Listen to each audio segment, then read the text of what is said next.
First week of July, and we've got lots of little maintenance jobs to do today.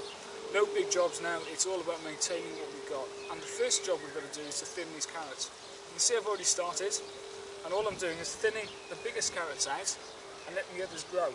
And to start with, if I thin them out about a finger's width between each one, the others will grow to fill the space, and we can keep thinning them and keep using these little thinnings in salad. Perfect. So just looking in here, this little clump of carrots, and all we need to do is find the biggest carrots and take those out. Some of the smaller ones might come up with them, don't worry about that. And leave them about a finger's width apart to carry on growing. Not bad little harvest there. These would be delicious either in a salad or boiled for about 5 minutes with a massive knob of butter. A few weeks ago we rearranged this greenhouse, so we put the cucumbers together, the tomatoes together and the chillies on the other side. And there's still regular maintenance jobs. Every time we come down here we notice that things just need a bit of tying up, a bit of support. So we'll do that quickly now on all these plants and just make sure that they're well supported and growing in the right place.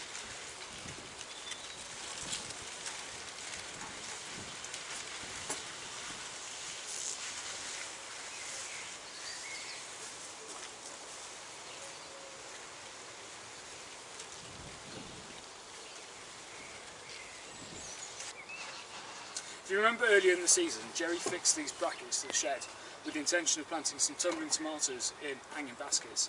Now the tomatoes have been in the greenhouse for the past few weeks and they're ready to go out.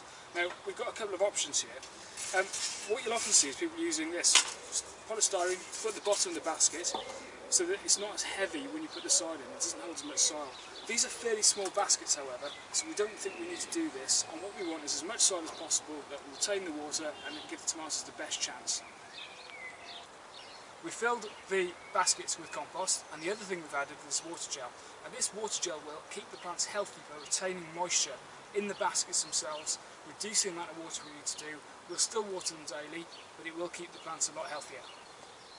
Both hanging baskets are in place. One tomato plant in each one. We'll give them a good watering and make sure that they're watered daily. A fortnight ago, Jerry posed a question on one of my old videos. He was talking about this plant here, which he planted a few years ago and forgot what it was. Now it is of course digitalis, or commonly known as foxglove.